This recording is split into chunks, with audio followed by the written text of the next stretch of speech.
on my way to work and I've done my 1,000 Ks on the e-bike. Let's see how much carbon emissions this has saved and what the e-bike running costs were for this 9-month period.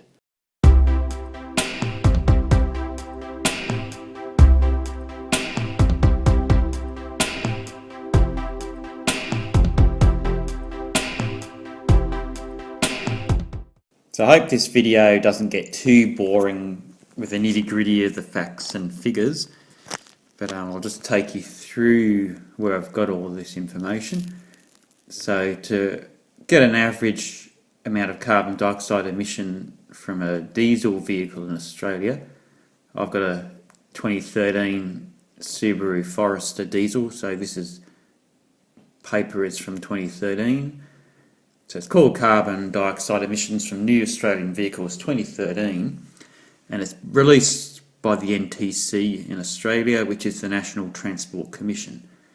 This is just one source of information. I'm not saying it's the best source, but it's just a credible source that I've used. So if anyone wants to comment if there's a better source or whatever, let me know. So I've just got my information from the NTC. So basically, to avoid boring you of all the pages of the report, the main page is the emissions in grams per kilometre, and I've picked 10 litres per 100 kilometres fuel consumption for a diesel, and that's where I've got the number of 267 grams per kilometre CO2 emissions from 10 litres per 100 kilometres. Now, my Forester's a pretty good vehicle. On the highway, on a long trip, it will go down to 6 litres per 100 k's fuel consumption. So on a long trip, which I mainly use the Forester for now, it will drop down to 160 grams per kilometre, so a lot less. The reason why I've picked the worst fuel economy is for short trips, which the e-bike has basically replaced most of the short trips in the Forester. A short trip in a diesel, the fuel economy is not as good because the diesel engine hasn't heated up and you're not doing high-speed highway driving. It's start-stop, slow driving, city driving basically. So the disadvantage of a diesel, the fuel economy isn't that great for short trips and for city driving. It's more for long trips in the country. It's got the better fuel economy. So that's where the figure of 267 comes from. And just on an average short trip in the Forester, just turned out at that point it was 10 litres per 100 k's fuel consumption. It sort of varies a bit, but I've just picked just a typical short trip.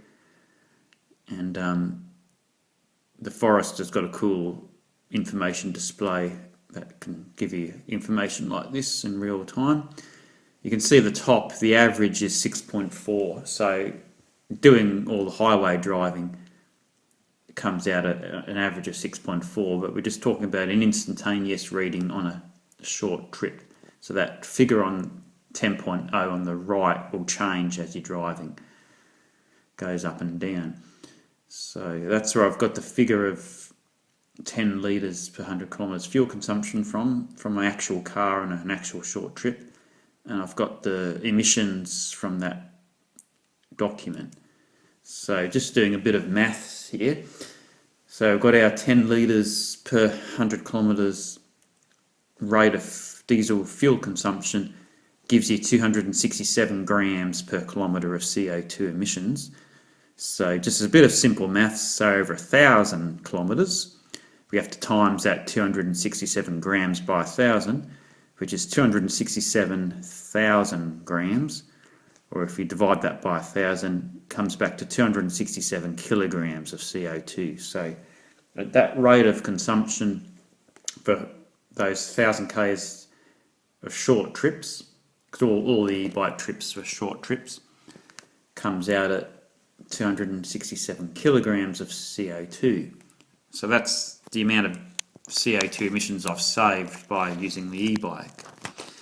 But that's not the complete story, because there's a little bit of CO2 generated from creating the electricity to charge the e-bike. At the moment, I just have normal electricity, no solar panels or anything in the house just yet. That could be an option for the future.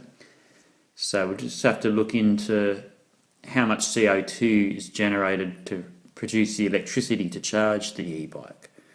So if we look at the battery, it's got a 400 watt hour capacity. Basically it times the 36 volts by the 11 amp hour rated on the battery to get that rough figure of 400 watt hours that's on the battery. So that's the amount of electricity to charge the battery, basically. So I've gone to this website, carbonneutral.com.au. Again, it may not be the best information online to get an average, but it's just one I've picked.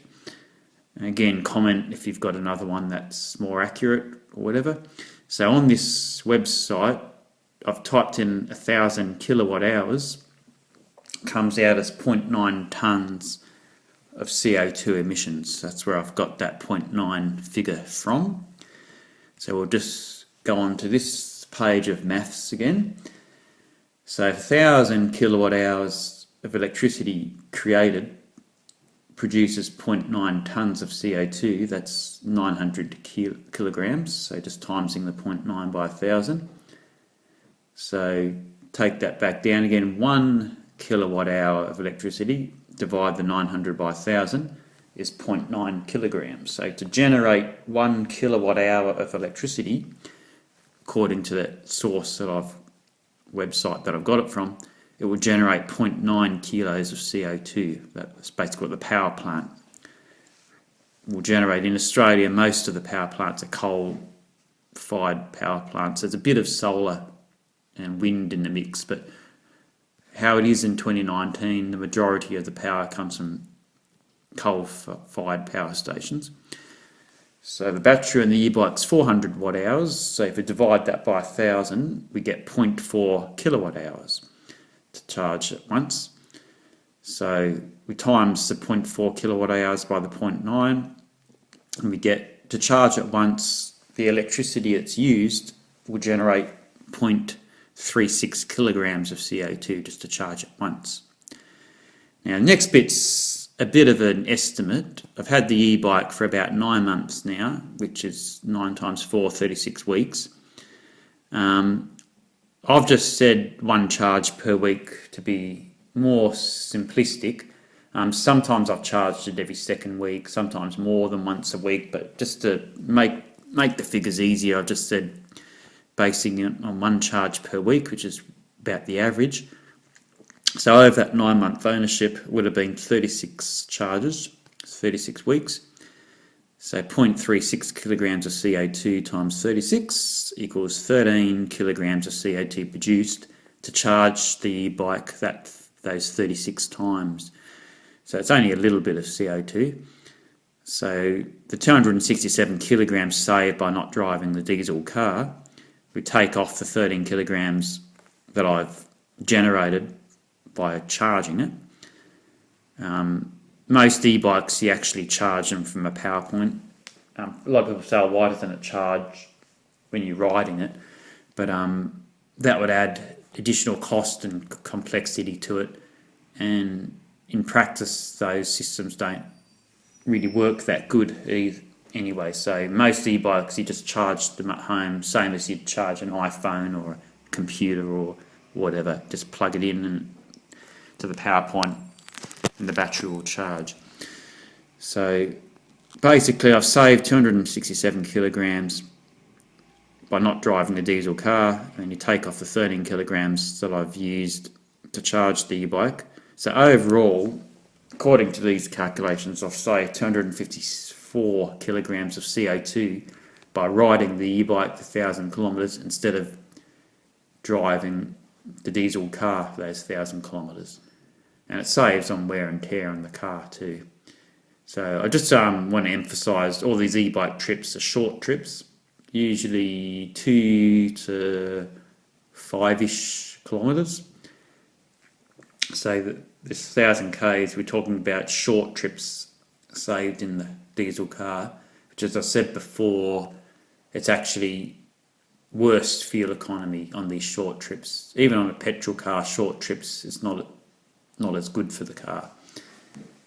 So hopefully I didn't bore you with all these maths. So the figures are on there. You can pause the video if you want to go through all the equations. But I just thought I'd just show you how I calculated all these figures and where I got the information from. So I thought I might as well work out how much did it cost in electricity. So on my bill, each kilowatt hour, the unit cost is $0.289, which is 28.9 cents Australian dollars per kilowatt hour. So on that, it takes 0.4 kilowatt hours to charge the battery. So times it by that kilowatt hour rate works out about 12 cents per charge, which is quite cost effective. So on those 36 charges, doing it once a week, it's cost me $4.32 Australian dollars, which is pretty reasonable. I've just factored in here, at 1,000 kilometres, the e-bike needed a service. It's sort of like a car, this Bosch System Electra e-bike. By the way, there'll be a link in the description to review on the e-bike, what it is. If you don't know what an e-bike is and what it looks like, just go into the description and see that link to what the e-bike is. So there was a service cost at 1,000 k's of $138 at the bike shop. Over that 9 months, I had to have 2 inner tubes replaced. So with a puncture sealant in the inner tubes and fitting costs, $60.80 at the bike shop. So the total running cost over 1,000 k's or 9 months of riding is $203.12 Australian dollars, which is pretty reasonable. This e-bike, it's got the puncture sealant in the inner tubes, so if you do get a puncture, the little goop stuff seals up the puncture, so it's actually quite good. So the Wheelers from Bathurst has done that, little plug for them. So the e-bikes actually had quite a few punctures and they've sealed themselves, and after about 10 punctures, it's sort of the sealant sort of all dried up and it's had enough and have needed the inner tubes replaced. So I'd recommend that puncture sealant. Check with your bike shop. It makes a big difference. So anyway, I thought it's just a few figures about the CO2 saved by riding the e-bike and the running costs on it. Feel free to put a comment if you own an e-bike, and are your figures similar? Are they different? Do you agree or disagree? Personally, I was quite shocked in the amount of CO2 that the diesel car does produce. When you think kilograms and kilograms of CO2, and this is just one person. And imagine if everyone was e-biking, doing these short trips, how much carbon emissions would be saved. But anyway, I hope you enjoyed this video. It's a bit technical, a bit of maths and facts and figures, but yeah, just put in the comments what your thoughts are on this video. And I was actually quite amazed to get to 1,000 kilometres after 9 months. I thought, riding the e-bike, just a few short trips, on average probably 2 to 3 days a week I've been riding to work. If the weather's bad or I've got to take a lot of cargo to work or something like that, I've been driving. But even just cutting out a few trips a week in the car, it's actually quite a lot of environmental saving with the e-bike, so I'm quite impressed with it. So yeah, as I said, just let me know in the comments what you think about this video, and catch you next time. So don't forget to subscribe to ecopenny, click subscribe, click the bell, and also like the Instagram and the Facebook, because there's some photos and information on those as well. Thanks for watching.